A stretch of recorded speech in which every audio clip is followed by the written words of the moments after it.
I'm David Icke from England. I went through an extraordinary series of what you might call paranormal experiences, not that they were, 20 years ago in 1990 and 89, and basically the veil lifted and I saw the world in a completely different way, and I started on a journey of research which has led me over 20 years to a very obvious conclusion that this world is controlled by very, very few people behind the people we think are in power, and they have a very, very malevolent agenda for humanity as a whole, who to them are nothing more than cattle.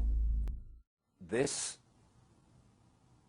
family bloodline interbreeding control system of these elite families was not just a human thing. It went beyond that into entities that are anything but human. And it was only with the passage of the years and more research when I started to realize the nature of this reality that we're experiencing that made sense in how this structure is playing out. Just outside of the frequency range of visible light, there are entities that are anything but human who have been manipulating this reality, this world, for eons. And because they are operating on a frequency that's different to ours, they have to manipulate our world through conduits, and interfaces. For instance, when you see scientists in a laboratory, they want to work with material that's very dangerous. So the material will be in a big glass tank, and they will be outside the tank, and they'll put on those gloves, and they can work from outside the tank into the tank and do what they have to do. It's very, very similar in theme to what these Illuminati bloodlines have been bred for. They are bred to be the vehicles within visible light, this world that we experience, of these entities. And if you go back and you look at religious beliefs, etc., of the ancients and the accounts of the ancients, these entities, which go under different names, some people call them the serpent race, some people call them demonic. In the Islamic culture, they call them jinns, all different names, but the same entities. The bloodlines are interbreeding incessantly and have been right back to ancient Babylon and Sumer and Egypt, etc., and beyond, because they are holding a certain genetic code which allows the possession, another ancient common theme from as far back as you can track right to today, a genetic code which allows these entities to possess these particular bloodline families within the reality that we experience. And these families are therefore simply vehicles of these demonic entities. You research any of these families, be it the Rothschilds, the Rockefellers, Greenspan, Alan Greenspan, any of these people, you will go eventually into black magic, blood-drinking human sacrifice rituals where they make sacrifices to the gods. And these gods are these entities which feed off human energy and feed off human blood too. So people accept, yes, long ago people used to do human sacrifice to the gods, yes, and all the rest of it. And they think, oh no, we're kind of civilized now. Well, some of us are, but these bloodlines are not, and they're just continuing to do today covertly what they were openly doing in the past. And they are interacting with these entities all the time in their rituals. That's why they do all these rituals. That's why they drink the blood. And ultimately, they are possessed by these entities. And this brings about a simple situation. You've got the entities, let's call them demonic entities for want of a word. They're operating just outside of this visible light reality that we experience. They use the bloodline families as their vehicle to manipulate this reality. They take over their mental, what passes for their emotional processes, their physical processes. And what that means is, when these bloodline families go into positions of power, what we're actually doing is seeing these entities go into those positions of power. And so the secret society network is there to manipulate these bloodline families and their agents into the positions that dictate society and the direction it goes and all the rest of it. And because we can only decode their visible light level, we see the human level. We see people under different names called Rockefeller and Rothschild and Bush and Obama and all the rest of it. But if we could see beyond visible light just a little bit, and some people can, you would see overshadowing these people anything but a human entity. And it's these entities that have passed through what we call history, and they have been the cement, the guiding force that has brought this conspiracy through to the present day. Because people have asked me in the past, quite rightly, I understand it, why would someone give their life to this conspiracy, this global takeover, in 1500 or 1650 or 1820, when they knew they were never going to be around to actually see it happen, which is what they're trying to do now, playing the cards they're playing now? The answer to that is they were just vehicles. These entities are the common force passing through history, which has led this conspiracy to where it is today. What the system has done is to keep from us the nature of the reality we're experiencing and the nature of who we are in life itself. And in doing so, it has kept us completely in the dark about what's actually happening around us. The knowledge that's passed across the top levels of the secret society network through these bloodline families, the most important part of that knowledge is the knowledge of reality itself. For instance, we think as we look around here that we're seeing everything that exists within this room. But in fact, we're only seeing a frequency range, a very tiny one, called visible light. Anything outside of that, we can't decode, therefore we can't see. But just like radio stations share the same space without interfering with each other, so other worlds, other dimensions, other realms of reality, if you like, share the same space without interfering with each other. However, just as with radio, if you've got two stations that are very close on the dial, then one will be the dominant one, but another one, you'll get what we call interference from it. It's the same with these various realities that share the same space. It's what mainstream science calls parallel universes. But you know that if you have a radio in your living room and it's you have all frequencies in your living room, BBC, Radio Moscow, ABC, but your radio is tuned to one frequency.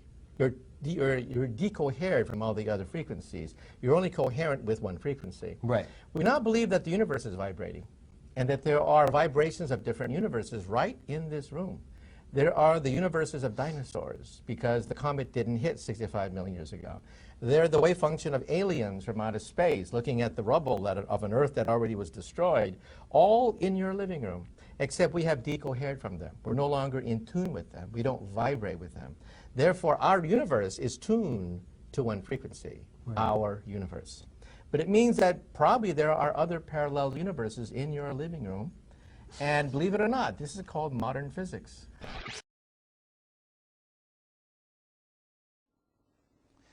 These reptilian entities seem to operate, and again, it's not just reptilian. There are many different kinds of entities that do not have a human form that operate just outside of human sight, and history has recorded them as demons and all this stuff.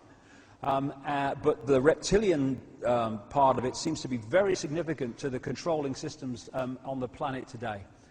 And they operate just outside of visible light. Therefore, we don't see them in the normal course of events. That's just basically like a ghost. When you're looking at a ghostly figure, most of them don't look solid because they're operating just outside of your frequency. Just enough for you to perceive something, but not enough for them to appear to be have solidity. This is very similar to having a radio and it not quite being on the station. You can hear the station, but there's what we call interference, and it's not sharp. Visually, that's what's happening when people see these ghostly, ethereal-type figures. So shape-shifting is not the movement from a dense physical body to a dense physical body. It would appear from the endless research that I've done and people I've talked to all over the world and all the rest of it put together, my own experiences sometimes, that what we're looking at are these hybrid bloodlines. Because of the hybrid nature of the DNA, the software program, they have a vibrational sympathy with that which interbred with them. And this doesn't have to be physical interbreeding either, as I'll come to. And so these bloodlines can be, quote, possessed, their emotional, mental faculties taken over much more easily than the general run of the population does not have that hybrid DNA, thus that vibrational sympathy, compatibility between the two energy fields. So what they're doing in effect is using the secret society network they've set up to manipulate these bodies into power, but in doing so they're putting themselves into power because they're controlling the mental and emotional processes of these vehicles. Now, when we look at, say that's a major politician or something, when we look at him with our five-sense sight, we are going to decode that level of him that is operating with invisible light. So what do we see? We see a human. But behind him, just outside of that frequency range, we'd see something very different. And I've met endless people who've seen it, who do have that ability to move their visual frequency range further than the norm. So what is happening is, with shape-shifting, or one way that it's happening, is sometimes that energy field just outside of visible light moves in to that frequency range. It sometimes happens when this vehicle is going through great emotional turmoil. I've had that story told to me many times when people have seen this, the circumstances surrounding it. And at that point, this energy field enters visible light and becomes the prime forward energy field. And then it goes back again. To the observer, who is decoding that energy field through the brain and turning it into a physical experience, what he observes only in his head is human, non-human, human. Did you see that? But it wasn't physical. It was a change in the decoding of the brain of the energy field it's observing. So what we're looking at, I would suggest, but people make of it what they will, are fields where we decode the human one, but behind it is another one that looks anything but human. And someone sent me this picture. I don't know who it's of, but he's got very reptilian-type eyes. And a friend of mine has been working recently with someone who's been involved in a big iris scanning technological program. Not something I agree with, I have to say, iris scanning. But what he found, and he's into none of this stuff, what he found as these people looked very closely at 2,300 eyes, to their amazement, in his estimation, about 4% of the eyes they looked at were of reptilian type and appearance. All over the internet, people started talking about this now, and these pictures are circulating. This might be probably is just a trick of the light, but it's very symbolic of what we're looking at. That was on the front of the 14 Times, taking the piss out of me. I thought, thank you very much. Nice picture. I'll have that. Very symbolic. And it's all these other people and all that stuff. And another thing that you find is a number of therapists have sent me pictures. This is a common theme. Therapists working with satanically abused people, trying to get their minds back after all this abuse, and sexually abused people that have been in these mind control projects. And it's a very consistent theme that when these people who've been victims of this, they use a lot of drawing to try to draw out their memories. Again and again, what they draw are people with reptilian eyes. These are actually drawn by a satanically abused person, and these were sent to me with their permission by their therapist. Again, Roman Polanski, was talking from knowledge, shall I put it, when he made that film Rosemary's Baby in the 60s with Mia Farrow. And for anyone who doesn't know about that, if you can get hold of a copy, it's worth watching. Mia Farrow is pulled in unknowingly because they want her to interbreed with one of these non-human entities to give birth to a child of the bloodline. And this satanic group get hold of her and they put her under mind control and they, impregnate her and stuff. And towards the end of the film, when she starts to realize what's going on, she goes into this apartment where it all went on. Her memories start to come back, and she sees the baby she gave birth to in a non-conscious state, and you have a quick flash of it in the movie, and it's a reptilian baby with reptilian eyes. Well, Polanski should know, let's put it that way. All the way through history, you have this theme of possession and of fighting the snake or fighting the dragon and all the rest of it. That's the theme I'm talking about, and it's the software hybrid bloodline, which has led to hybrid people, possessed people, being in positions of power. So you look at the human level, but what's behind it?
You said from reverse speaking, I've learned about the reptilians, the plight of the people in the astral world, the reptilian eating of human meat, the net, the extent of the manipulation of all structures and beliefs, the cloaking of reptiles within people, the multi-dimensional nature of all of us, the role of other allies like the Pleiadians, the incoming of Planet X, as well as the true nature of the Creator.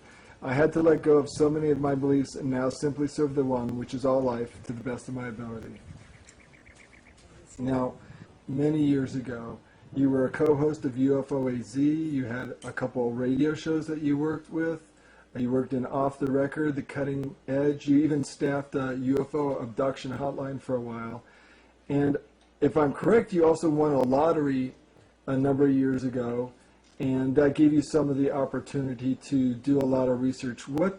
How has all the information that you've gathered doing reverse speech changed what you knew then to what you know now?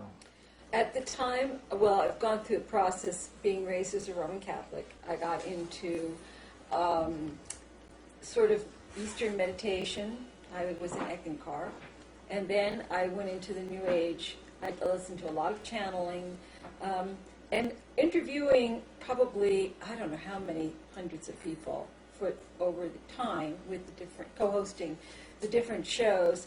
I heard practically every belief system available on this planet, and I subscribed to the fact that we were living here to learn, that this was part of the journey, that karma and reincarnation played into it, that there were different levels of reality, and that in our day-to-day reality, we can create our own reality through our intention through our thoughts, through our beliefs. And I had to let most all that go. I found out that the near-death experience was a ruse, that we're in a net, we're in lockdown. This is not about karma and reincarnation. They reincarnate. This interdimensional reptilian race keeps us in a cycle. Well, do you feel like a messenger of sorts? You said at one time on your website, I never wanted to be a messenger. But do you feel like a messenger of sorts? Well, I feel like I stumbled upon this EVP and then reverse speaking. It just happened. Whether it was ordained or not, I don't know. I don't feel that this is anything special with me. It's not my great gifts or my big psychic ability. It's nothing to do with that. It's a technical modality that I happened upon, and my intention for the website was to try to get other people listening too, because the more the better. And you succeeded. That's the best part of this. And what does EVP stand for? It's electronic voice phenomena. It's capturing spirit voices on digital and tape recorders. And I found that really interesting, and I decided I was going to try to do this. And for 3 months, I never heard anything. And then, well, where'd you first hear about it? Well, years ago, I was on like a sighting show. I think that was the first time I'd heard anything. People go out to like the Confederate cemeteries or different places and pick up voices, and I always thought that was very interesting. But I wanted to take it to a new level. I thought, well, I would like to really speak to spirit guides, extraterrestrials. Didn't know what I was getting into. Angels. I didn't want to just talk to dead people. I really wanted more, but it took me in a whole other direction. About reverse speech, you say, I, like virtually all of you, have been on the same quest and literally stumbled into EVP and reverse speaking. These open doors to me. I've heard it described as pulling aside the net for a glimpse out. It certainly has its limitations, but I've come to rely on this as probably the least corrupted source of information within this net, as there is no conscious control over it. We can't give ourselves reversals. It isn't conditioned by what we believe, nor what we have been taught. It is outside of time and reveals the past as well as the probable future, which is not cast in stone. In all of the 400 plus people I have listened to in reverse, no one has ever given a different story nor contradicted this basic information. Many add to it, but it is always the same story. Right. So you're starting to reverse EVP for the first time, and what are you discovering? That Francis was pretending to be my spirit guides, the elementals, the earth, that he and his little group of friends were jerking me around. And then they came up, once I started to get it, they admitted it and laughed, and they thought it was just a tremendous joke that I was so gullible. And that's when I tried to get rid of him, of course, but then he was not going to go. But it wasn't until I started really talking to him, and this took a long time because he wasn't the kind you could just sit down and have a regular conversation with. He really was quite mentally ill, actually.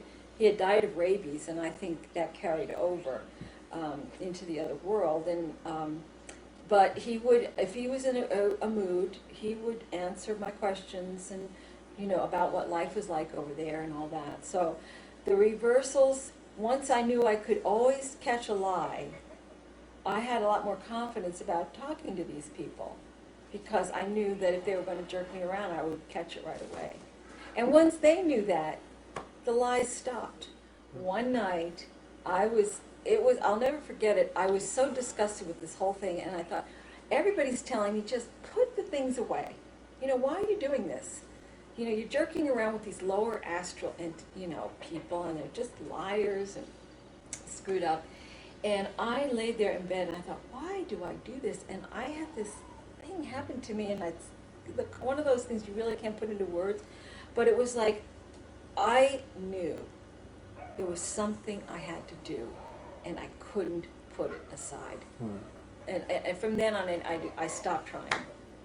And it's been a circuitous path, but finally, one thing, it was like the onion, opening, trying to get to the heart of what all this layers of stuff was. Now, what types of people have you reversed, Peggy? Well, all kinds of politicians, because they're making the decisions that affect everybody's life. Lots of people in the UFO field, in the metaphysical field, just people on talk shows, friends, myself all the time, and lots of spirit people. What are some of the most astounding reversals from these people that you've heard? Some that really stick out. When I first heard that on the wedding of Charles and Camilla, when the Reptilian said, "Yeah, I'm a wolf peg, but who's going to believe this?" It's such a bizarre story.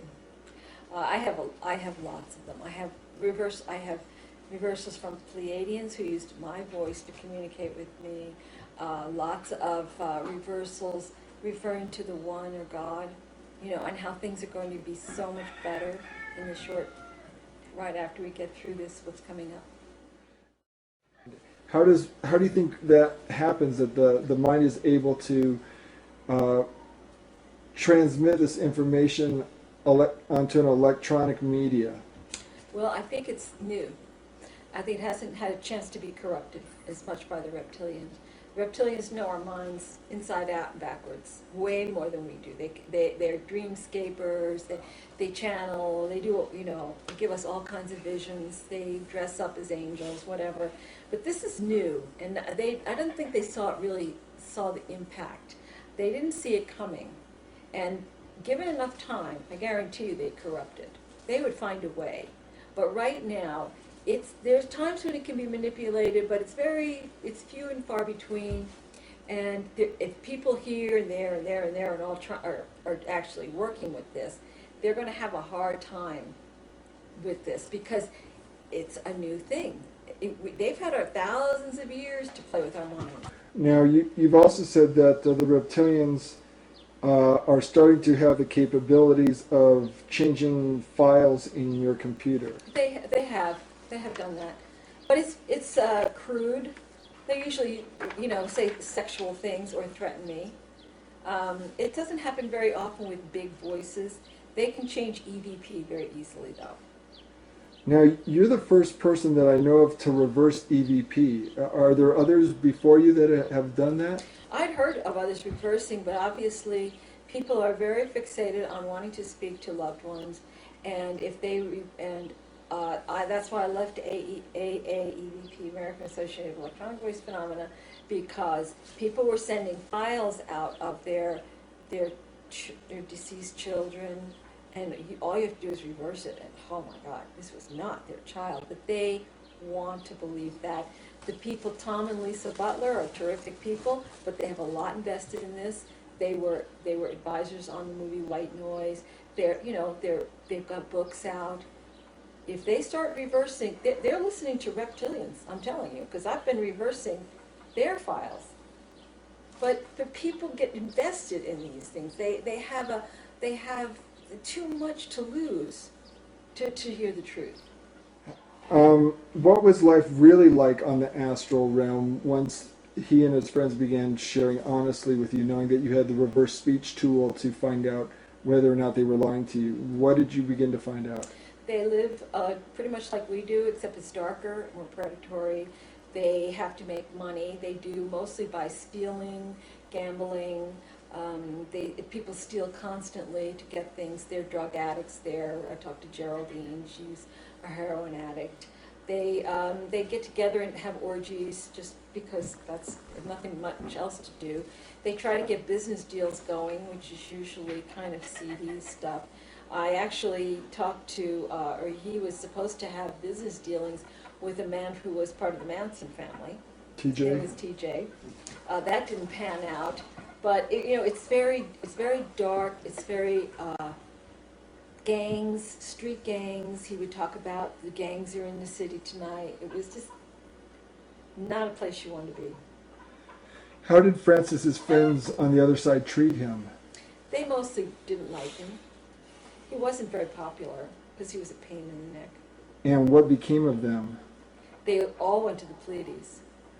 Okay, now, before we get to that part of the evolution of what happened with you and in your contact with Francis, At one point you said you realized, in your own words, that I just knew this had nothing to do with God, and you began to research this dark world, nothing to do with God, and you began to research this dark world, reading both the Egyptian and Tibetan books of the dead and lots of UFO material. What did you discover during that period? Well, the Egyptian and the Tibetan books of the dead both talked about alligators and in this nether world, that could consume you. But it was, I think it was Raymond Fowler who had written a book, mostly did the Andreasen Affair books, and he had this statement that said, and I never forgot it, he said that it could be that the UFO, death is the ultimate UFO abduction. I'll never forget that line. Then I also read it, Linda Howe talked about these underground bases and how they could take the soul manipulations of human beings done by these entities, and some of them were reptilian. And then the reptilians began talking directly with you. What were the nature of those conversations? Mostly threats, mostly threatening me. They either they wanted to rape me or kill me. That was pretty much the extent of it. There was it was interesting. They didn't catch on to reverse speaking for about 2 weeks. So whenever I would put on my recorder, there'd be one of them, and he'd be saying something to me. Now they use regular old American names, and one of them would say, I'd say, well, who am I speaking to? And he'd say, I'm an alien, my name is Ralph. And then I would turn around real quick and he goes, I'm lying, my name is really John. And I would say back into the recorder, you're not Ralph, your name is John. And they go, oh my God, how did she know that? This woman they called me a seer, they called me a witch, they called me Ave Sophia, one of them said. They didn't know I was reversing. They'd never heard of this. That's why I'm saying it's new. And finally, somebody figured out, because they're watching, they said, she's doing something with the recordings. That's how she knows what we're thinking. And then they had to be very careful, because as soon as they would say something, which they always talk, I could turn it around and figure out what they were really thinking. So I had hundreds of them here, literally. They told me they were surrounding me, and we're going to, next time you go to the dentist, we're going to put a virus in your gum, we're going to insert cancer into your womb, we're going to rape you, we're going to, it was on and on. And they said, and now watch, she's going to sing for Jesus. And I said, I only talk to the one, I serve the one. And as soon as I said that, it was everything changed. So they were trying to trick you into Jesus worship. Well, because Jesus... Because they controlled that whole ideology. That's right. The reptilians pretended to be Pleiadians talking to you. Oh, all the time. But never humans. No. Oh, no. They think human. They look down on humans. They think they're just retarded cattle. But they do. They hate the Pleiadians, but they have amazing respect for the Pleiadians. So what did you learn from talking with the reptilians? What were the key lessons or ideas that you came away with? They're miserable. They're very unhappy. They don't like their lives. They're very controlled. They have hierarchies. They have to do what they're ordered. If they don't go along with the program, they're annihilated. They usually have their heads cut off. They have some regular births. Most of them now are clones. They one said, I'm 2 years old, but he was old enough to be doing, they're clones, so that they come from Orion, and they want to go back to Orion because they know it's coming up, but they don't want to stay here.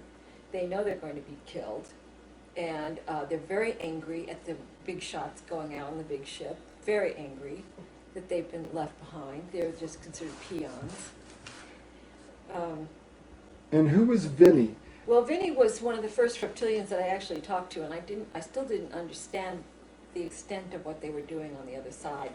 And he would talk to me, and I was just kind of excited about being able to talk to extraterrestrials. I thought, wow, you did this UFO show. We always want to talk to an alien, and he was fairly young. His father was a general. He did have a natural birth. He was in the military, in their side. He was the one who told me that there was going to be an invasion and that the new ones coming were very vicious. He could actually be fairly amenable. I mean, he said to me, when this war is over, I'll stand by your side. We'll stand side by side. And I didn't even know what war he was talking about at the time, you know. I was really not tuned in. And then at one point, on New Year's Eve, the Pleiadians came through and said, the transport has been hijacked for an alien, and he's got all the people. And I was like, and it was Vinny. And he was saying, well, you know, we told them that, you know, the Pleiadians were going to, that we were Pleiadians, we convinced them. And they trusted you. And see, this is what happens when they trust you. So this, for you, was right around the January 2005 Yeah, that you it was got New Year's that. Eve. I was supposed to go to the New Year's Eve party. So was this just to come off Vinny be acting like he's your buddy? Like, Oh yeah, he's, I mean, he's you an know, okay guy. you know, I still didn't understand it, and he was, yeah, oh yeah, he wanted me to be his girlfriend, and So now you know Vinny is full. they're all like this. He's just as vicious and two-faced as the Yeah, rest of they them. all are like this. This is basically their MO. You also feel that your husband Nick is not of the earth originally, that he is of Assyrian descent. I said that in reverse. That's the only reason I know. And how about yourself? Do you feel kinship with the Pleiadians, or Yes. I wouldn't have. I mean, I never was into, you know, I'm special, I'm Pleiadian. I'd heard a lot of that on the TV show we had done, and I was like, you know, get a life, you know. But back when the Reptilians first started showing up, they kept calling me the Pleiadian. And I kept hearing it over and over again. And it was coming up all the time. And then I heard from the Pleiadians. For a short time, they were able to talk to me.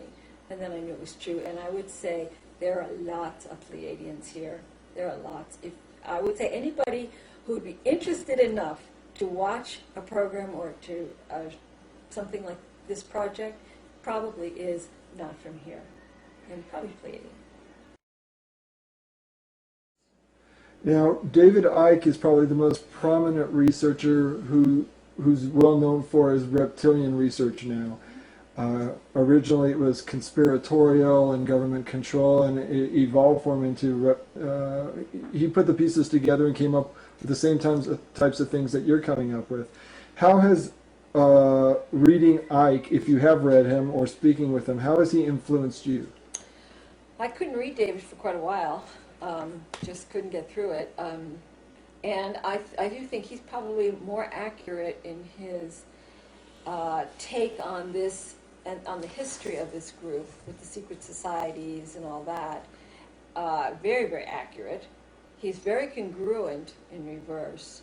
He does not get into the meat-eating aspect of it on the other side, although he does talk about them consuming flesh and blood during their satanic rituals. But that's more of a ritualistic thing. The people on the other side of their daily fare, they have restaurants on the other side that serve human meat. And so, you know, he's got a lot of good information, way more technical thing about their symbols and their, you know, secret societies and their history than I do. But just, that's a big gap, the meat eating of the astral people. And other than that, you know, I have tremendous respect for David. Now, David went down to, I guess it was South America, and partook in some ayahuasca tea. And that particular episode led you to make a statement that you thought that Icke may have received some bad information while under the influence of this tea. Can Yes, you discuss that a did. little bit? He, in his reversals, he talks while he's talking about the voice that he heard speaking to him while under the influence of the tea. He refers to the voice as the serpent, and that she's lying. She's going to he'll lose the facts. That he did say that he was raped while he was under the influence. The ladies remember that.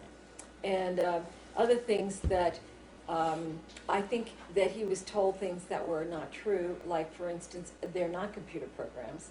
He says they're computer programs brought on by the Earth, which felt itself cut off from the source, and that's all wrong. That's all wrong. He's got a, up until the ayahuasca tea, he was doing great. Yes, we're all holographic, but I can't comment too much on that. You've talked about reptilians masquerading as angels, putting on their angel costumes and putting on light being costumes. And that reptilians have engineered the near-death experiences to dupe humans, and that when spirit people die, they're actually propelled and dumped into the astral. Tell me about your take on the whole near-death and dying experience. I know that there are people who go into higher worlds. I can't talk to them. They're unavailable, but I have heard that they are, because I know I've asked about some of my loved ones, and they are in a place that's safe. They weren't grabbed and eaten. The people in the lower astral, I think, had problems in their lives, and for some reason the kids got in there too. I don't know how exactly why that happened.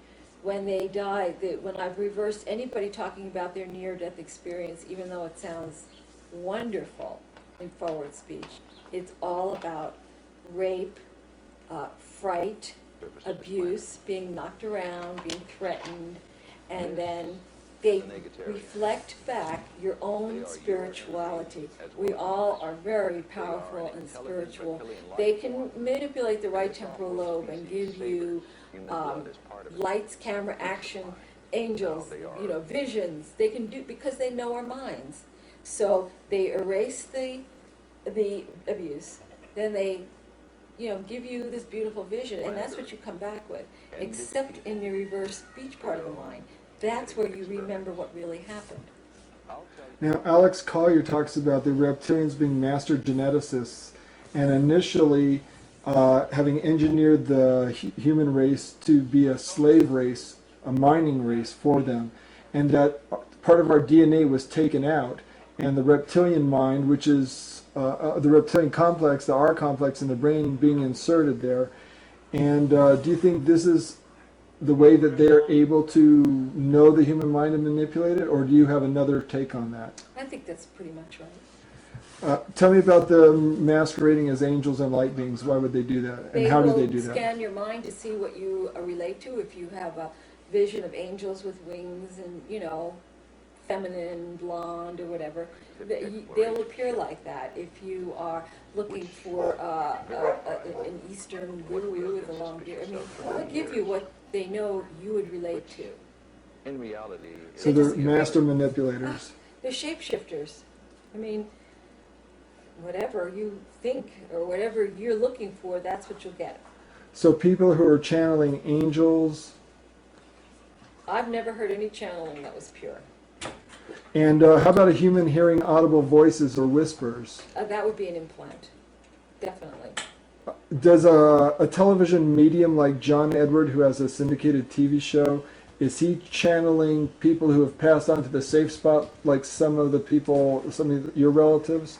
Or is he channeling reptilians who are pretending to be loved ones, or is he just a fake? Well, the mediums, and I haven't done John Edward much.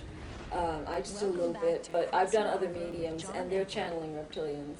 Who, when I say channeling, what happens is, if you're the sitter, there'll be a reptilian scanning your mind to see who you want to talk to. Then they will give the medium that information through symbols and voices and audio implants, so that the medium is then telling you about your granny. But anybody on the other side, everybody on the other side knows what's going on. They're not going to be giving you, it's just so wonderful over here. Nobody would. Now let's talk about the reptilian history with Earth humans. You say the reptilian race from Orion has been here for thousands of years and maybe longer, at first presenting themselves as the gods and then using their technology and genetic know-how to manipulate the human race for their own ends. That, it seems, involves using the human being as a food source, an energy source, a plaything, a slave, and a marketable item. So initially you say that, as well, you mentioned the reptilians are physical beings and do have physical bodies, but these, it appears, are kept in a storage place once they arrive here, while they encase themselves in a physical human form to operate behind the scenes. They have mastery over the fourth dimension, which for us is the world of dreams and astral travel. This is everything that we've been taught it's not. Right. Yeah. They come here. Now, Roger was the one who, because he's had so many encounters with them, watched them deplane. He watched them get off. He was taken astrally to, actually, he was, I don't know if it was astral, but he said that he saw them coming in from the homeworld, that they would have on these sort of, almost like latex costume faces. And they would use these while they're in transport, and I guess not to get anybody's attention. They have physical bodies, which they may keep on when they're underground or in these bases, because people have said they've seen reptilians.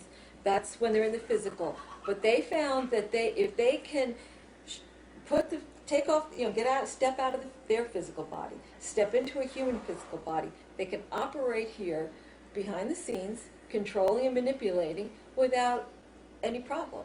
So that's really how they do it. You said also that the reptilians found a planet in the Sirius system. Yes. What do you know about that? All I know is that I've heard this about 5 times, that there was an inhabited planet in the Sirius system, and there are Syrians here who are also in this fight, but they said that is fouled and uninhabitable. That the aliens or the owl fouled that planet.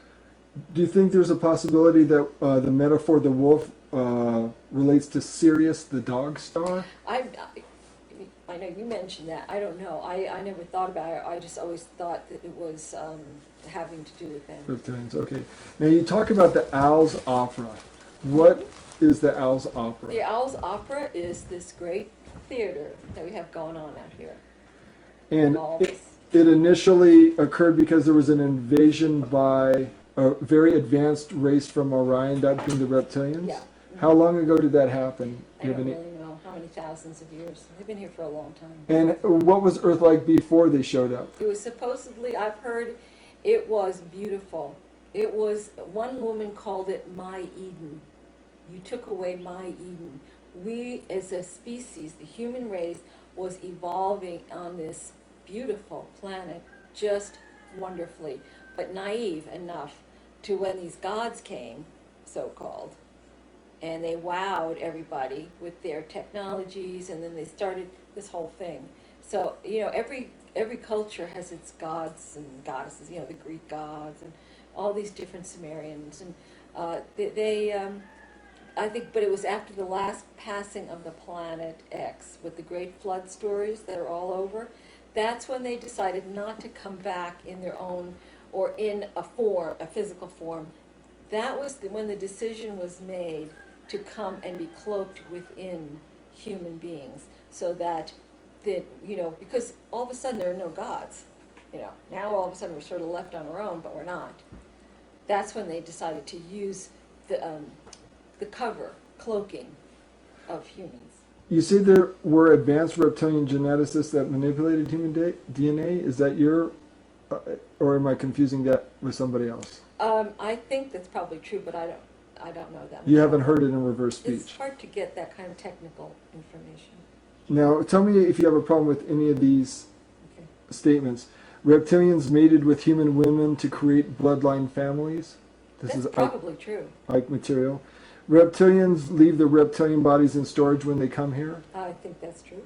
Reptilians survived the last time Planet X passed. They left. They loosened the net as the planet made the passage. Then they sent down their minions to check out the situation. And once things settled down, they came back.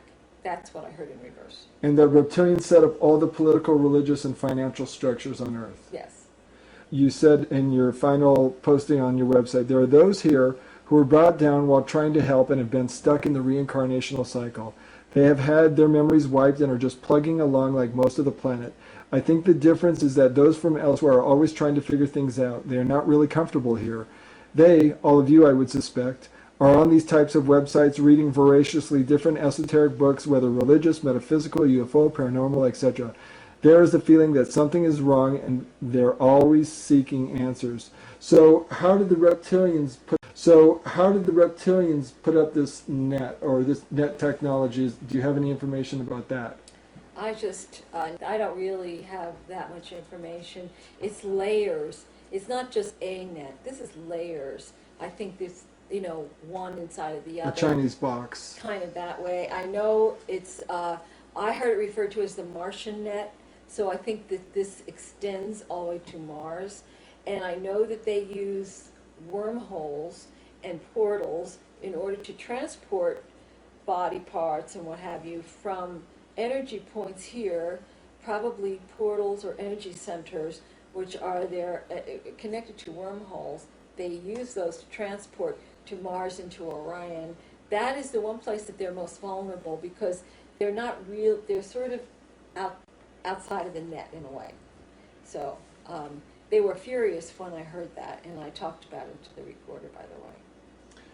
Now, you say reptilians want to keep us endlessly shut down, fighting amongst ourselves. How does that help them? Well, we never turn around to see who's creating the mess, and we just keep fighting each other. Now, regarding the reptilians, you've said, we've been handed belief systems, political and religious, which have been used to great advantage by this group to promote dissension, hatred, bigotry, and cause war. War has created benefits for this group on every level, but primarily it is a feast, as the fallen soldier, young, healthy, and filled with adrenaline and fear, is the favorite food sources of this group. Once on the other side, the soldier is again faced with his death, and this time at the hands of leering reptiles mocking his sacrifice for a patriotic cause. Within the last few years, we have had an invasion of perhaps tens of thousands or even more of these new arrivals. Most of these are clone beings with no compassion whatsoever. They were given an extra Y chromosome in order to be more aggressive. I would say that this group is virtually all male, and in the past I have spoken to some of these entities who have been born naturally as well as females of their species, and it seems now the male cloned reptilians are dominating the interdimensional world. This started happening in September 2004, you say, where these large numbers started coming from Orion. How can reptilians play with the mind of a human? How can they mind hack to find out what scares us? They have specialists. They're specialists in all different fields. Not all of them, they don't all read minds. They have specialists that read minds. They have others they have labs where they work on their technologies to do different things. They had a whole group that really perfected the near-death experience. I mean, because in the past it wasn't called upon that often how many people were resuscitated, not very many. So it was just in recent times. So they put forth a great effort to be able to create this whole thing, so that we're having this, now we have millions of people having this experience. They have specialists, they have just the minions, they have the soldiers, the workers, they just have, it's very structured, just kind of like here. And are reptilians stealing fetuses from human mothers? Oh yeah. For what purpose? They eat them. Well, now, there's two purposes. If they're just human, they're food. If they're hybrids, if they're Pleiadian, they're trying to get Pleiadian hybridization. They want Pleiadian DNA badly. That's why with my friend who's a Pleiadian, he's raped continuously. They have told me they have hundreds of his offspring, hundreds, that they have created because they want that genetic material. Now, when humans kill each other, you say the reptilians feast. They wait. They told me you make war, we plan the wars, you fight, and we dine. And I have a reversal that says in World War II, when Bush was talking to the war vets, he says, we ate so many, then we hiccuped. This is why we have war. Strictly, well, there's different reasons. They can make money and lose control, but it's mainly to eat. So do they instigate murders as well? Oh, yeah.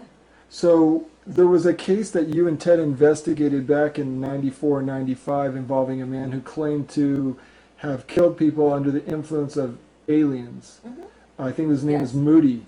I guarantee you, he was telling the truth. At the time, I wasn't sure. But he said aliens influenced him to kill those women. No doubt about it. I believe him now 100%. Of course, he did it, Now, whether he was insane, they can try to influence you, but there still has to be a certain amount of participation. But on the other hand, you have mothers drowning their children in bathtubs or throwing them from bridges. This is somebody whose mind has been completely taken over. So you say reptilians love making the victims terrified. Why? Because they ingest that energy. It's loosh. They absorb the fear, energy of fear. Yes. And reptilians are very aggressive and threatening, and they use rape, and they're geneticists and mind manipulators. How is it they've been able to become so adept at so many different things to be so effectual over human beings? We're their life. They have no life without us. We're everything to them. They consider it's their survival. It's for their survival. We are it for them. They have no life without us. That's why they're so terrified of what's coming. Because everything that they gain and everything that they do, we're their drug, their food, their pleasure, their energy. They have nothing without the humans. So screwing around us is their life. Are reptilians telepathic? Some of them are, but not all of them. Are they interdimensional? I mean, Yes. would you call them They interdimensional? are interdimensional. You also mentioned at one point that it appears to you that it might be possible that they can revivify dead, deceased human I bodies. know they can. Why? They do How? that. Because How do you know that? well, because I've heard them talk about it in reverse. They talk about you'll never know the body counts. Like that's why they sealed body bags of some of the soldiers. And I know from a woman who I was friends with for a while who was having all these problems, and it turns out that her father died. And and she told me in reverse that they shocked him back and heated him back up. And by this time they had inserted an alien within him. And she was always afraid of her father.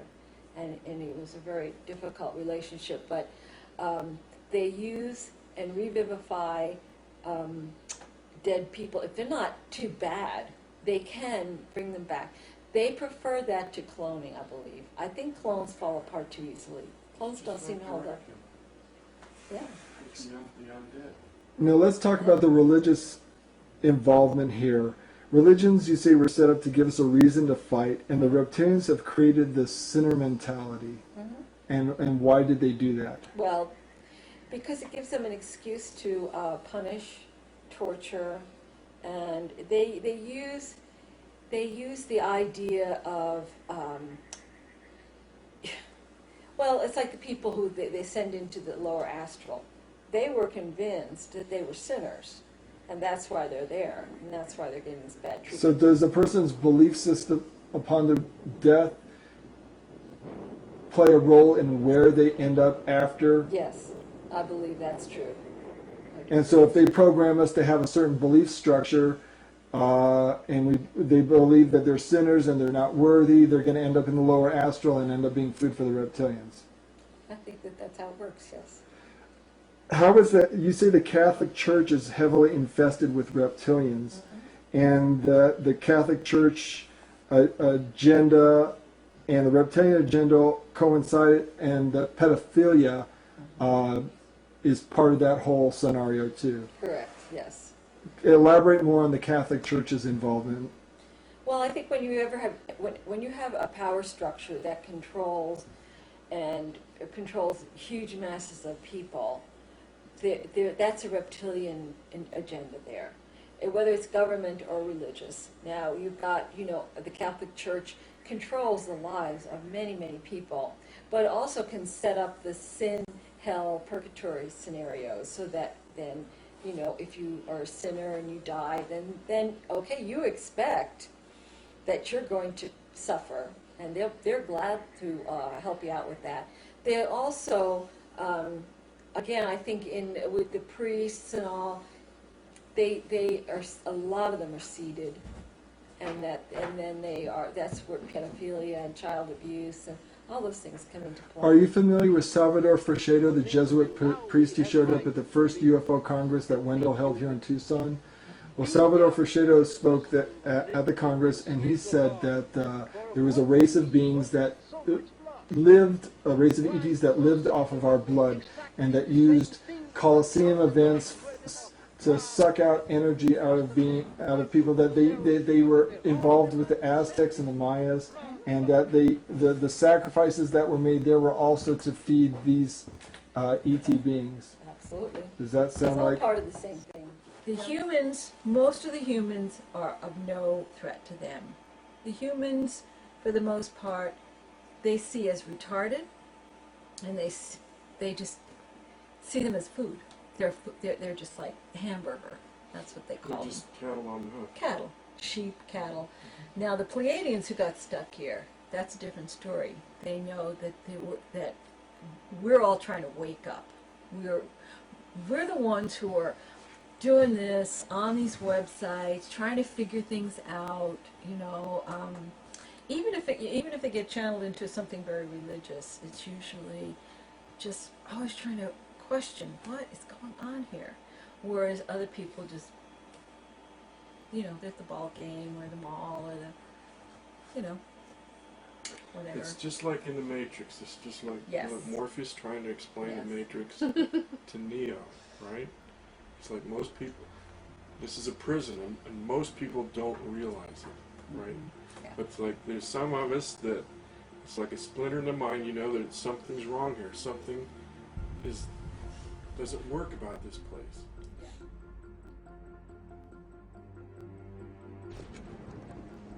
Let me tell you why you're here. You're here because you know something. What you know you can't explain, but you feel it. You felt it your entire life, that there's something wrong with the world. You don't know what it is, but it's there, like a splinter in your mind, driving you mad. It is this feeling that has brought you to me. Do you know what I'm talking about? The Matrix. Do you want to know what it is? The Matrix is everywhere. It is all around us. Even now, in this very room. You can see it when you look out your window or when you turn on your television. You can feel it when you go to work, when you go to church, when you pay your taxes. It is the world that has been pulled over your eyes to blind you from the truth. What truth? That you are a slave, Neo. Like everyone else, you were born into bondage, born into a prison that you cannot smell or taste or touch. A prison for your mind.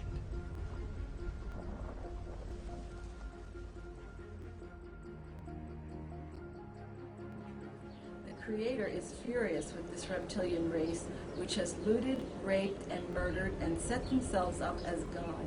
They have claimed to be God, and most of the planet is bowing down to dragons in disguise. But this is the power of the one source. Without that great force, this world would turn into the blackest of nightmares. I have heard what this race had in store for us. Microchips, prison camps, slavery, a constant food source, while they donned their true bodies, changed our environment, and walked the earth as lords and masters.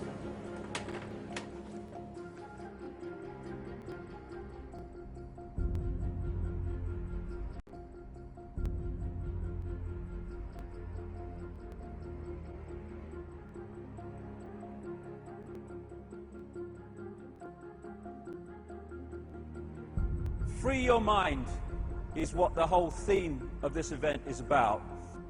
And free your mind doesn't mean believe what I say, or believe it because I say it, or take it as read. Free your mind just means opening the mind to all possibility, and then deciding what part of all possibility we choose to accept as reality. So what I'm not doing is standing up here today and saying, I've got all the answers, here you go, here's another belief system. It's information, it's what I've compiled, it's conclusions I've come to over the last 20 years of full-time research in about 45 countries, but it's information. It's not there to be believed just because I say it.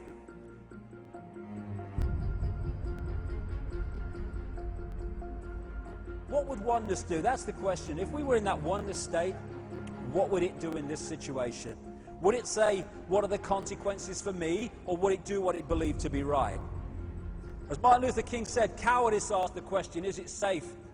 Expediency asked the question, is it politic?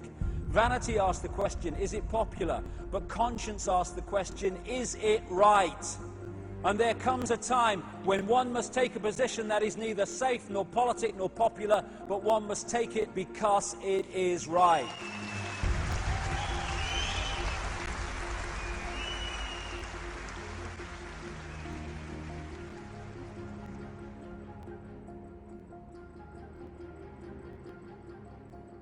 Infinite love, infinite consciousness. The existence of an infinite consciousness is the only truth. Everything else is illusion. It's the imagination of that consciousness made manifest. Gandhi said, strength does not come from physical capacity. It comes from an indomitable spirit, an inspirable will.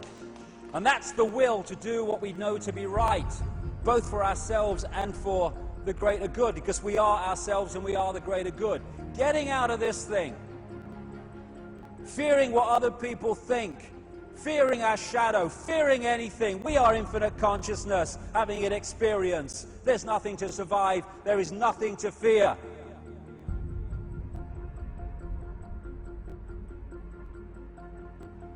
It's a wonderful time to be alive, because all these things are coming together in this point we call time, where we have the opportunity to break out of this cycle of mental and emotional imprisonment.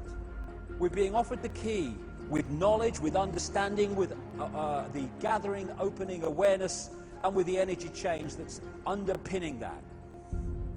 It's now a time for us to decide if we're going to take the key and turn it, with all the implications that has for the challenges in this reality, but my goodness me, the freedom of becoming and returning to the true magnitude of who we are, and leaving behind this false identity that we have been manipulated to believe is us.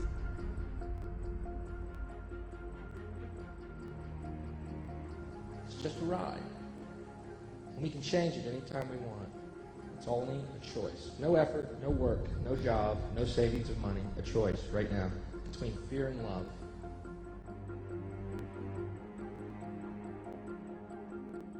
Between fear and love. Between fear and love.